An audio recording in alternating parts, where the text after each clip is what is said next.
y'Imana bane namwe kanizere ko mumeze neza, njye meze neza ndashima Imana, ndashima Rurema. Ariko we mundebere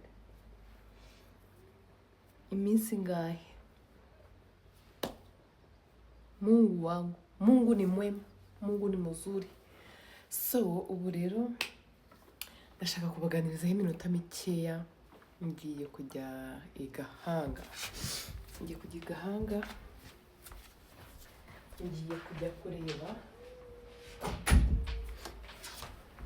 kujya kureba umuvandimwe wanjye ego muyaga. So ariko rero ntaragenda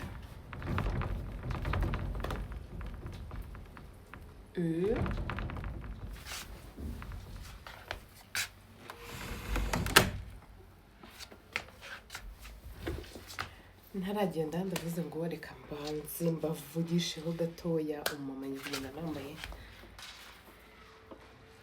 inkweto y'umutuku n'ingofero. Hari igihe mba numva nshaka kwambara umukara, ndabyibushye ariko mu minsi mike ndi kuyibarira ku ntoki.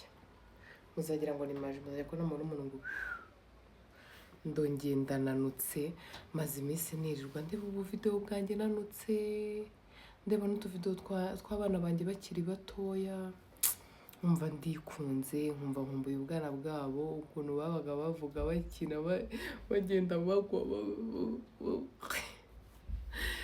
Maze iminsi ndi kureba utuvidewo twanjye. Ngewe iyo natangiye kureba amafoto yanjye cyangwa amavidewo yanjye ndi muto kaba kabaye, kuko nimba ari ibihe nkunda mba ndimo iyo nanutse. Kandi nubwo ntababwira ibintu maze guta aka kanya, ndashaka mbireke bibanze bigaragare nyine, bibe cyane nyine ku buryo buri muntu wese abibona. Ariko ndebye urabona ko harimo utuntu duke twatakaye. Rero njya no gutwara kano gasakoshi. Aka gasakoshi nakaguze na Alphonsine, naragakunze ukuntu kameze. Agasakoshi keza. Iyo ngiye nko muri salo mfitemo amavuta yanjye yo mu mutwe, nyaterekamo akagenda neza ntameneka, karanyorohereza. Amasakoshi yanjye mbafitemo protege, ntabwo yaburamo. Hano harimo bakarati, abantu mwisiga murayizi ko ihumura neza. Hari no rabero. Iyi rabero mw'abantu mwe ndayibashimira, ni nziza, ntabwo izana bya biboro bya hano ngo ni mayoneze. Hari rabero umuntu yisiga ugasanga afite n'ibyumweru hano byinshi, ukabona ntabwo bimeze neza.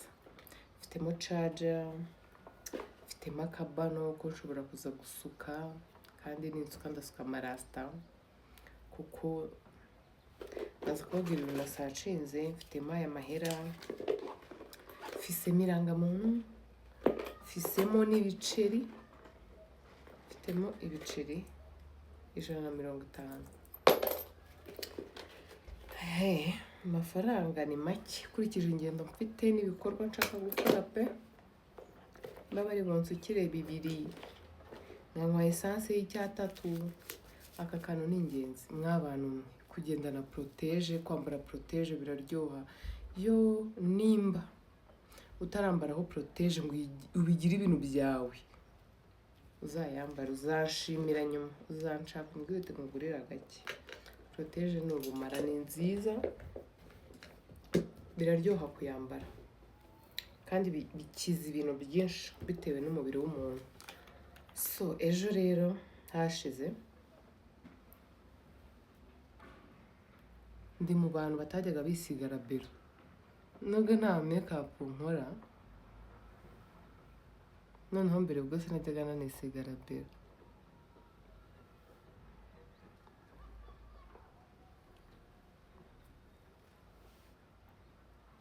Nwise impanga zanjye, abatiripure banjye, kuva nabatwita nahise najya kwisiga rabero.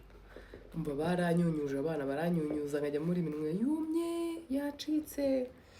Rero muganga arambwira nshake rabero nziza njye nyikoresha mwe n'amazi.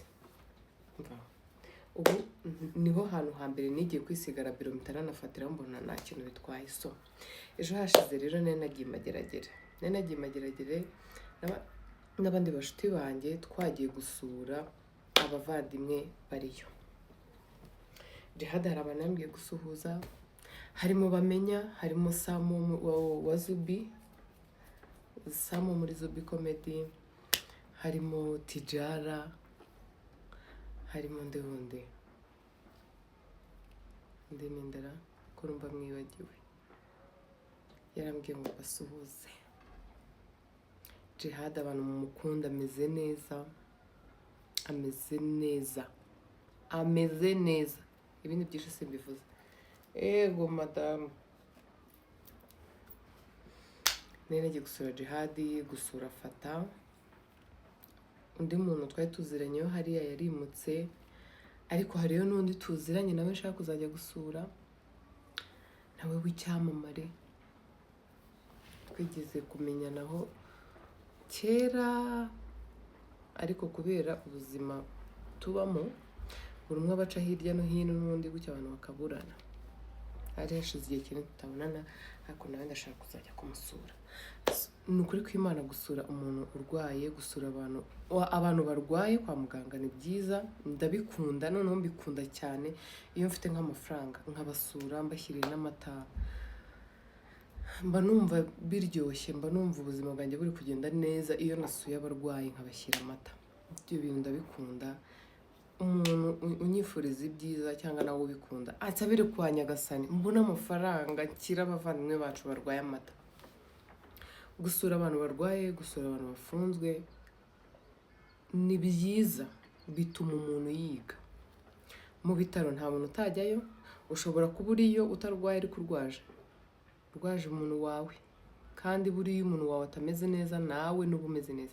Nimvuga umuntu wawe nimujye mu bigare, umuntu wawe wa muntu ukunda, apana ibintu by'ibigare. Hari ukuntu umuntu avuga ngo inshuti, ukazana n'uwo mwahuriye ahantu, mwahuye rimwe ugahita umugira inshuti, apana.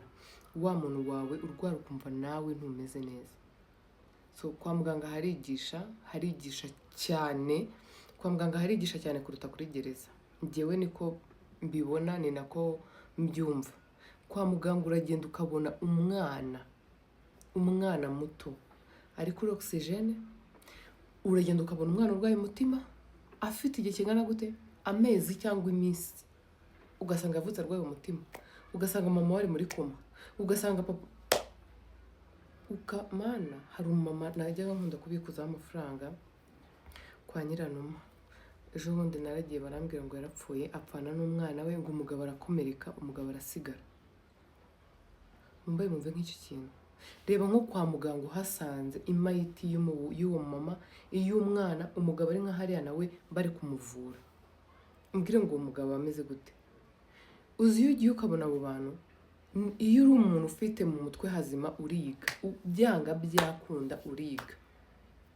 Kwa muganga harigisha. Kwa muganga nimba uri umuntu uba wumva umeze nk'aho umutima ukomeye, umeze nk'aho nta kintu kigukanga, uzajye kwa muganga, uzavayo uca bugufi, uzavayo ushima Imana, uzavayo ye baba we. Kwa muganga harigisha. Hanyuma rero kuri gereza aho ntuzabone umuntu afunzwe utangire wibaze ngo yewe ngo uriya ngo buriya ngo gute. Nta muntu hari utajyayo. Ntuzaseka umuntu ufunzwe. Umva, ujye ubireba uvuge Imana mworohereze. Nuba uri gusaba uzajya wibigusabira abantu barwaye, baba bababaye bari abantu. Mana yanjye, nigeze kujya gusura umushuti wanjye kwa muganga, nsanga hari umwana ari muri neo afite ikibazo cy'umutima.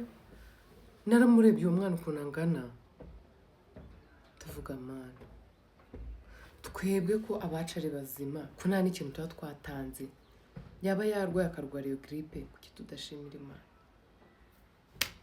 Niba mushaka gukorera imigisha, nimba mushaka kwiga, mujye kwa muganga, musure abantu barwaye, musure abantu bafunzwe, mufashe abababaye.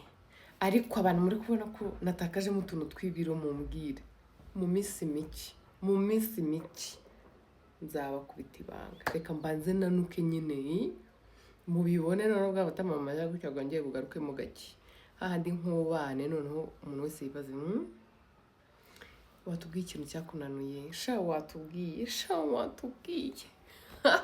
Nuko ibiro byagabanyutse. Ibiro byagabanyutse.